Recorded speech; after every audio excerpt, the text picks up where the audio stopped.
What is the most hurtful thing you've done to your partner? Tomorrow will be my birthday and early yesterday morning my family, grandmother and 3 cousins and dad, asked if they could take me out today for dinner to celebrate my birthday. I said yes and my aunt had made plans all of us to meet up at a restaurant. Essentially my family had invited me out. I told my girlfriend, who I live with, that I would be attending an impromptu birthday celebration with my family and she said okay. When I showed up to the restaurant my mom had FaceTimed me to say that she was running a bit late but that she'd be there soon and to say hi to my girlfriend for her. When I mentioned that my GF wasn't with me she started grilling me about why. I told her it's because I didn't know if she was invited because my family on my dad's side didn't say so or not. My mom went off on a tangent saying it doesn't matter if they didn't explicitly invite her, she's your girlfriend of 4 years, you don't show up to celebrations like this without her. She then called my dad and asked him why he didn't explicitly invite her and my dad said I didn't know that I needed to which my responded back to me if your girl isn't welcome somewhere then you don't go, don't be a jerk. That got me thinking so I texted my girlfriend asking if she had wanted to go. She said that she did want to go but I didn't say anything that suggested that she was wanted or invited at the dinner.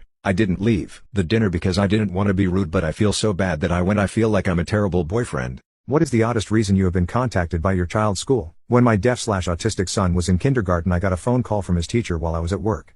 She was laughing and said she absolutely had to call me and tell me what happened immediately. My son was sitting beside another boy on the floor stacking blocks. Another boy came up and pushed my son. My son made no response and didn't even look at him. The boy sitting beside him said, "I wouldn't do that if I were you." The bully pushed my son again, and again got no response. The seated boy again said, "I wouldn't do that." The bully then bent down and scattered my son's blocks. My son calmly stood up, took one big swing, and punched the bully, sending him sprawling across the floor. My son immediately sat back down without a sound and started stacking blocks again as if nothing had happened. The seated boy turned to the bully and said, "See, I told you so." The teacher on the phone said she and my son's aide were laughing uncontrollably after witnessing this. Normally a child would get in trouble for punching another kid, but the simplicity and economy of motion were stunning. They said they had never seen anything like it. Girls of Reddit, when did you see your first penis? How did you react to it? My freshman year of high school a guy in my gym class got a huge boner during the class warm-up run. He then proceeded to pull his massive penis out and chase the girls around with it until the teacher caught up with him. I was just grossed out. One girl cried. Also for the girl who cried, she also cried when we dissected pig fetuses in Human Anatomy. So I think maybe she was just sensitive. The best homemade dinner on the planet. All of the UK eats like the Germans are still flying overhead. Americans eat like they have free healthcare though. We eat like we have functioning stomachs. Blimey mate, least I don't get shot while doing maths in school plus you Americans don't even got free healthcare, quite sad innit? Hey Valentine, hey, guess what I got you for Valentine's Day? OMG what? Those AirPods Max you wanted. No way, OMG Jason, you're freaking amazing. Wait, didn't you get fired like a week ago lol? How did you afford that? I went on Feetfinder bruh. What? Ha ha ha ha ha. Jason, that's so embarrassing. How could you go on that site? Do you have no shame? I literally cannot believe. Bro, do you want the AirPods or not? Yes. What's a story you've been wanting to tell but no one has asked yet? A few years ago my boyfriend and I were handing out candy on Halloween night. We were running low so my boyfriend left to go buy more. A few minutes after he left the house he called me and told me that a little kid with the best train costume ever would be coming to the door soon. But that he's Oliver and not Thomas the Tank Engine. The kid had been crying to his dad that everyone thought he was Thomas the Tank Engine. A few minutes later the kid shows up in the coolest train costume ever. The costume is made out of cardboard, and it's literally the whole train with the kid in the middle. It even had an area in the chimney spout that opened and you put the candy in. I opened the door and I'm all like, oh my god, Oliver the Tank Engine. I love Oliver, he's my favorite. And the kid just lost it. So did his dad. He was so freaking happy that I knew he was Oliver and not Thomas. His dad was filming everything and looked so happy, shocked that I knew he was Oliver. As they were walking away I kept hearing the kid say to his dad she knew I was Oliver. She knew I was Oliver. I effing closed the door and cried. It was so precious. What is the most upsetting thing your parents told you? When my mom and dad were married, my dad forced himself onto her and well, outspawned me. She's hated me from day one. She constantly calls me a R-word baby. When I was 5 she told me karma would come for me. My parents divorced when I was 10. Every time I'd go to my dad's house after that he'd touch me. When I turned 14 he started to do what he did to her, to me. 15 he got extreme with it. I told my mom at 16. She didn't do anything. I told her I was scared to go over tomorrow. She told me I shouldn't be. That it was karma. And I started sobbing. And admittedly I was a jerk. I told her I hated her. I told her she was a terrible mother. She told me I deserved it. She said she hated me too. She's never loved me. She told me to end myself. I went to. I don't want to be my dad's little boy anymore. I kicked out my girlfriend because she threw out my stuffed bear that my grandmother gifted me when I was young. I, male 23, have old Teddy that I got from my grandmother when I was young. She has since passed away and this is the only item that I have from her. Teddy sits on a cabinet that is next to the bed so he is always looking down on us. It's symbolic for me as it makes me feel like my gran is always looking out for me. My girlfriend has always teased me about Teddy but I never minded. I understand how it's not usual for a grown adult to keep stuffed animals in their room. I came back and found Teddy missing. I looked everywhere but I knew that he wouldn't have moved on his own. When I asked my girlfriend she said that she threw him out while she was cleaning up because I am too old to own toys. She also found it weird that he was just always there looking at us while we slept. I admit that I probably overreacted but I told her to leave and not come back unless she had Teddy with her. She went to her mom's and has not come back so Teddy is gone for good. What are the disadvantages of watching adult content? The death grip. It's where you beat off so regularly and squeeze yourself tighter than regular action that you can no longer finish from the real thing. As somebody who's recovering from an addiction, it can make your standards extremely unrealistic and therefore make real action very unenjoyable and disappointing. It's a constant release of dopamine. You get pleasure without work or commitment. It fuels unrealistic and harmful expectations on what getting it on is and what it can be. Not to mention I was reading somewhere that one of the largest categories is stepdaughter. It's about women who aren't above 18. If you want to understand how terribly we are as a group, look to things like that. I just realized what he does every morning. My partner has to wake up around 4 in the morning for work. He has 2 alarms. One is at 4:30, the other is 4:35. I questioned why he had them so close together, and he said, it just helps me. This morning I pieced together what he's been doing every morning since he started this job 2 months ago. The first alarm is solely his warning signal, and he uses it to get 5 minutes of hugging me every morning.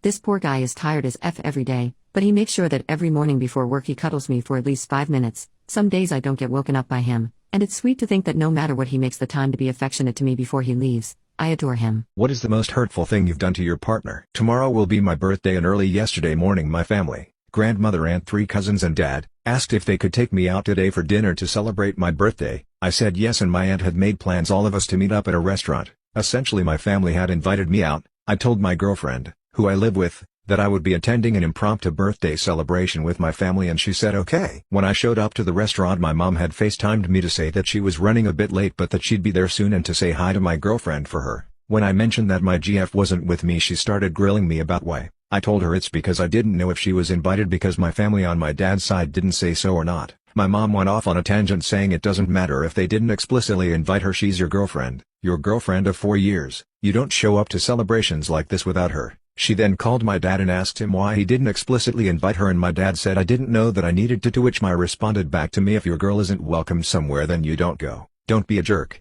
That got me thinking so I texted my girlfriend asking if she had wanted to go. She said that she did want to go but I didn't say anything that suggested that she was wanted or invited at the dinner. I didn't leave the dinner because I didn't want to be rude but I feel so bad that I went. I feel like I'm a terrible boyfriend. What's the craziest thing an ex said to try and win you back? When I first tried to break up with her she just kept saying no until I gave in. She said no for more than 10 minutes. The second time I tried to break up with her she pulled the same trick, but this time ready for it I beat her at her own game and said yes in response. When I got bored of this back and forth, I said well it's a yes, so I'm sorry. Goodbye. She then messaged my brother and sister-in-law, whom she had never met, telling them that I needed to call her back right away because she was unstable and didn't know what she was capable of. When my brother told me that I told him to ignore her, she continued to message them saying everything from she was pregnant to she deserves better, she deserves me. After 24 hours of relentlessly contacting my family, a family of 7 total, I turned my phone back on and saw I had 150 texts and 19 voicemails from her. As an aside, this is where I learned an iMessage can only be so long. When it exceeds the maximum character count you have to press on the message and it is opened up on the Notes app. When I called her back, she immediately started yelling at me saying things like how dare I, who do you think you are, she deserves better. I told her I would hang up and block her everywhere I could if she didn't stop yelling at me. I called to have a conversation about why I wanted to break up with her so she could get some closure. She calmed down and in the coolest tone I've ever heard her speak, she told me that she would tell her dad that I was physically and verbally abusive to her if I didn't get back together with her. Her dad was not a particularly big or scary guy, but he works with my dad where I also work and it would have been a career ender for me if they had believed her. I decided to roll the dice and tell her that her dad knows she has mental issues and there is no way he would believe her. I knew her dad before I knew her so I was 25% confident he would take my side. She did have mental issues. For whatever reason, she believed me and went back to crying and yelling at me. I said goodbye, please don't contact me again. After 6 more months of repeated attempts to contact me, I found out she got engaged to some poor guy. I don't know how, who, why, or when it happened but I was happy it was finally over for me. Unfortunately, I was wrong. She will still follow and unfollow my girlfriend and her dog's Instagram account as well as like and unlike 2+ year-old pictures on their accounts. She is now married, as of a few months ago, and is still pulling this shit every once in a while. If she wasn't so messed up or if I didn't respect her dad so much I would have contacted the guy she married and told him, but at the end of the day it's just not worth it. I may have handled it poorly, but she was a complete nightmare to date. She had crazy mood swings, would yell at me in front of my family and friends, was incredibly bossy, and we had nothing in common. Only a crazy person would think the relationship was going somewhere. Divorced Redditors, what is the craziest thing your former spouse did after divorce? While we were still married, she gets pregnant with the guy she was cheating on me with who is also married to someone else. She has this idea that he's going to leave his wife and they're going to get married. She got a lawyer and filed for divorce. I get a lawyer too. Only thing is that he works for his wife's father who is setting him up to take over when daddy retires. He realized that getting a divorce means his cushy career is over, confesses everything to his wife and begs for her forgiveness. His wife takes him back and he cuts off my wife. Seeing that her dreams of living with her BF are over, she claims that I'm the father, which is impossible because by that time, we hadn't had sex for more than a year before conception. This does not stop her from telling everyone who will listen that it's my kid. She has her lawyer drop the divorce proceedings. I tell my lawyer to start them with me as the plaintiff and that I want to dispute paternity. I move out. She starts stalking me, shows up at my job and tries to get in. I work as a civilian in research and development at a military base. The security does not take any of her shit and wind up detaining her when she tries to run past the gate. She calls me at work to bail her out or something. I tell her that whatever she's done it's not my problem and hang up. I also was able to get a restraining order, which she violated repeatedly. She asked for everything. Both cars, the entire house and contents, savings, my retirement account etc. plus 7 years of spousal support. I offered no support and half of the assets. If she wanted to house, she'd have to buy me out and refinance in her name only. When the kid was born, she tried to put my name on the birth certificate anyway, but I'd already successfully disputed paternity, so that didn't go over well. She had to go after lover boy, who was definitely less than happy to see her. In the end, we split the assets 50-50. Sold the house and she got no spousal support. I don't know if she was able to get money for the kid from lover boy or not. She called me a few times after the divorce, wanting to get together and talk. The calls were in violation of the restraining order, but I never reported it. About 6 months after the divorce was final, I was offered a new job on the other side of the country. I took it and never told anyone outside of my family where I was going. Almost all of our friends believed her when she claimed the baby was mine and made me out to be the asshole, so I didn't really feel the need to tell them anything. Why don't you talk to that family member anymore? Last time I saw my dad in person was 1998. He never wanted kids, and when my little sister was born, forced my mother to give her up for adoption. My mother went into a spiral of depression after that, and took her own life when I was still a teen. I found her body, had to deal with the cops and all that, and when my dad came home days later, he threw me out. You don't have your mother to protect you anymore, he said. I had to graduate high school homeless, crashing on friends' couches and guest rooms. My college dreams were crushed because I had to get a job to support myself, which was hard until I became a manager of a bookstore at age 18. That was 1987. Since then, I saw him only a handful of times. I got married, had a child. My wife, in her vain attempt to have some kind of family, tried inviting my dad and his new wife to be part of ours, since they only lived 20 minutes away. But he only made it over a handful of times. My son saw his relatives, distant cousins, in another country more than he saw his own grandfather. My father is very rich, and I was very poor, but my dad never offered to help. Because of this, we struggled for over a decade before we got out of poverty. He never spoke to us unless my wife made contact. Last time I saw my dad, he invited me out for my birthday in 1998, but it turns out he just wanted professional advice from my wife. She was an insurance adjuster. She was pretty insulted when she figured this out, and after that, she gave up on trying to have any kind of relationship with him. In 2000, they moved away, and said they had no fixed address, and planned to travel the world. I suspect that was a ruse, because I have since discovered they bought a multi-million-dollar beachfront condo that same year. While my dad has been pretty good at hiding his address, his wife is not. She's one of those socialite wannabes, and while she's not really a bad person, she's not exactly complicated by the realities of a common man, if that makes sense. Imagine being born rich, under your father's shadow, and never really having to have an actual job. Then, because of my work background check needs, I had to find out about their life and the money they made, because of the whole possible foreign money influence thing. I know that they are worth several million, have a lot of real estate, classic cars, and a 57 pleasure yacht with a staff. The US government considers them safe, so I guess that's good. In 2014, my wife of 25 years died, and that was the last time I spoke to them. I figured the mother to your only grandchild has died was a good enough reason to speak to them, and I sent them a certified letter. I got back a generic email from the wife, which can be summed up as, "So sorry, it happens, but don't worry, you'll find someone else. Your father did," which may come off as callous, but I think that's really how she sees things, and thought she was being mature and professional. No offers to help or here's my number, call me if you need anything, or anything like that. Just a generic, our condolences for a troubled time, one might get from a vendor or something. She even signed it with her full name and professional credentials. No idea if my dad even knows or cares. And that's ultimately it. He doesn't hate me. Hate is framed as the opposite of love, but really, they come from the same root. He is actually the opposite of love, indifference. He literally does not think of me or care, which is how he was about most people in his life. He sees people like appliances. You use them when you need them, otherwise you don't think about them much. I mean, do you think about your toaster until you need toast? He's like that about people. And when the toaster has problems, throw it out and get a new one. Once in a while, I have to look them up because I have to re-up clearance or something. I last know my dad was alive and present for a voting redistricting video call for his district about a year ago. I suspect when he dies, I will not be informed, but we'll find out months or years after the fact. What is the most FD up thing that happened on Reddit? The kid who unalived himself as a teenager after being tormented at school for smelling like feces all the time. His dad had been pimping him out since he was 4, so he was completely tore up. It is literally the saddest, most disgusting thing I have ever seen on this site and can't even bring myself to talk about it, even with close friends. Nobody should have to know that sort of evil exists, and only reason I'm sharing it here is to answer the question. A couple years back there was an Reddit thread asking about people who accidentally eliminated someone. What happened? Someone posted on it stating that as children, they used to play at this place in the outskirts of town with a huge river and cliffs. There was this special needs kid that him and a group of other kids pushed off a tall hill on a super rainy day. They freaked out, ditched him and went home, swearing to keep the whole thing a secret from their parents. Apparently the kid went missing, probably died where he fell and his body was scavenged by animals, or he fell into the river while injured because he noticed that the kid was missing and it was on the news. Someone replied to the post and posted an unresolved missing child case from decades ago and it matched the story. He even looked into the poster's Reddit history and noticed that he mentioned moving back to his childhood town, which was the town the missing kid was from. He also posted geographical data of where a river and cliffs would be located within walking distance of a school. What's the biggest mistake you've watched someone make in their personal life? My 22-year-old son found a girlfriend, teeny tiny little thing. She was 19 but looked 12, cute, chatty, and full of life. She was raised by good parents, made good grades in school until she graduated, and was a cheerleader too. They dated for 2 years. Toward the end of that period, she made some very bad friends and began experimenting with substances. My son didn't want to join her on that road and they broke up. A couple of months later, her parents convinced her to get out of the house she was living in after an arrest, but she refused to live with them. She begged her parents to let her live with me. Came as quite a surprise to me. They had contacted my son and asked him. He said they'd have to ask me. They did and I said yes.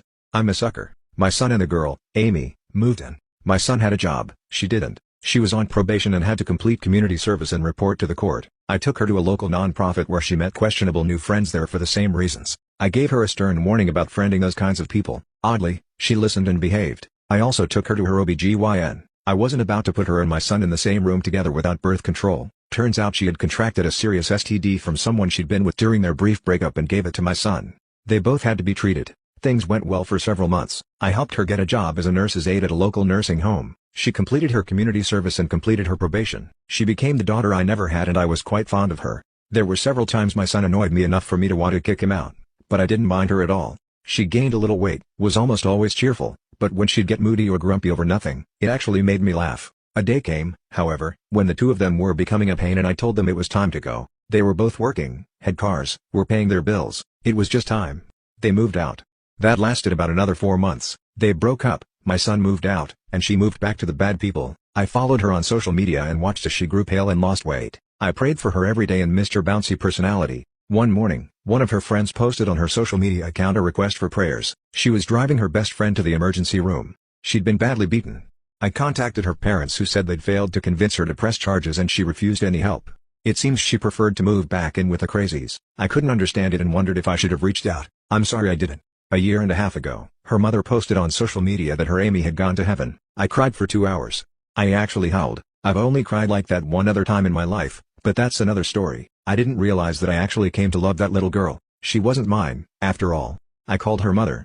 According to her, Amy had found a new boyfriend who got her hooked on stronger substances. He regularly abused her when she'd steal more than he wanted her to have. After being arrested and released from jail, he returned home. He accused her of cheating on him, which she may very well have done. He spent hours violently using her as a punching bag until she died. She weighed 78 pounds at the time. He waited 3 days to call the police. He claimed he just returned home and found her like that. The investigation required waiting for DNA evidence. He was never arrested for it. I wasn't able to attend the funeral, as I had to attend one for my uncle. I sent my son and when ordering flowers, I broke down and cried at the florist's. A lot of people would call me stoic. I wondered why I was so emotional about it all. The asshole was finally arrested for something else just as heinous. He had figured out a way to live with an older woman.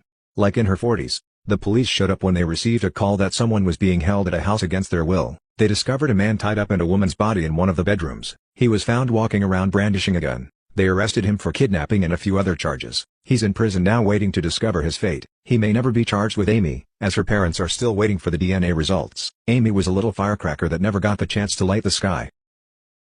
My wife said she wants a divorce after 5 years together because I said my mother always comes first and I do not care. I, 35 male, grew up with a single mother after my father died when I was 5. She was a stay-at-home mom, so had very little income after he passed and we struggled to live. She worked 2 jobs in the day and was always busy but made time to see me. Took days off for my important days such as graduation or something as little as a football game. She held my hand through it all, through my first heartbreak, during my depressive and suicidal episodes and when I got my first job. She also turned down the opportunity to stay with her sister when she was struggling to pay rent because she said she was child-free and did not want a 6-year-old running around her house. This is just a few of the things my mother has done for me. To my wife, we met at my job when we were both 24 and we both hit it off. Unfortunately, that was around the time my depression got worse. I hardly left my bedroom, did not shower, did not eat, and I tried to self-harm multiple times. It got so bad I lost my job and almost lost my 1-bedroom apartment. It was my mother who got me through those times. During this extremely depressive episode of mine, my girlfriend could not even look at me. I did admit it got bad, and it is not her job to be my therapist, but she was not even there for me. I called her multiple times because I loved the sound of her voice and it drowned out the noises in my head, but she said it was not her job to calm me down. This was when she broke up with me. She said she could not be with someone who does not have a job and she refused to listen to my side. Dealing with a breakup and depression really did a number on me, and I do not know how my mother had the energy to deal with me, but she did. Fast forward about 6 months later, I run into her at a local supermarket. I was still depressed, but it was not as serious as the time before. She was surprised to see me healthy and clean, and I told her it was all thanks to my mother. During this period I got a better paying job and moved my mother into a 1-bedroom apartment which I paid for a year so she did not have to worry about rent. Before, she lived with 3 other people and she said they were nice people, but it was the least I could do. We got to talking and she apologized for leaving when I needed her the most. She said she was going through stuff at the time and was not emotionally available during that period of time. I did not believe her, but for the sake of ending on good terms I let it go. She insisted we exchanged numbers as I lost my old phone and I agreed. We started talking again and by 27 we were dating again. I got promoted to senior manager at the company I worked at and became financially comfortable to get my mother her own house. She was hesitant, but that was the least I could do for her because if not for her I would have most likely killed myself. By 29 I was engaged and by 30, we got married. It was the lavish wedding she had always wanted, and I financed everything apart from her wedding look, including her dress, makeup and shoes. The past 5 years have been amazing. The only problem is my wife is not happy about the amount of money I spend on my mother. Every year I send her on a vacation to travel wherever she wants for 3 months, fully paid by me, and I get her whatever she wants for her birthday, which is not much. I take her out to a fancy restaurant, then I give her money to spend however she wants, but she mostly spends it on a spa date with her friends and a shopping spree. She really is living her best life out of my pocket and I do not care because she deserves it and much more. My wife complains I do not spoil her like I spoil my mother, and that is a big lie. For every birthday since we got married she gets 2 new designer items to add to her ever-growing collection. On our anniversary we take a week-long trip to whatever destination she wants to, and on her birthday she travels with her friends. All from my pocket as she does not work. It would have been a different case if I had completely neglected her, but that is not it. Our recent argument which brought up her wanting a divorce is me moving my mother to our neighboring house. Our neighbors recently relocated and put their house up for sale and I decided to buy it for my mother because not only do I want her closer, her health is starting to deteriorate, as she is old. She is still healthy but still gets sick frequently and I do not want to drive 2 hours every time I want to see her. I told my wife about it and she was pissed. She said I did not even ask her permission to do so, and I told her that I genuinely do not care about her opinion about moving my ailing mother next door to me so I can keep an eye on her. She then said I was not her doctor and it was not my job to take care of my sick mother. She even had the nerve to suggest I take her to a nursing home. I was disgusted she would even make such a comment and I snapped and said my mother comes before her and I do not care what she thinks. She was fuming at this point and yelled that she'll leave me if I move my mother. I told her to go ahead because there's no way I'm sending her to a nursing home. She stormed out of the house and I have not heard from her since. I will not even bother reaching out to her because I know she is at her sister's place, and if she refuses to see why I can't just dump my mother somewhere when I can take care of her, then I will gladly sign the divorce papers.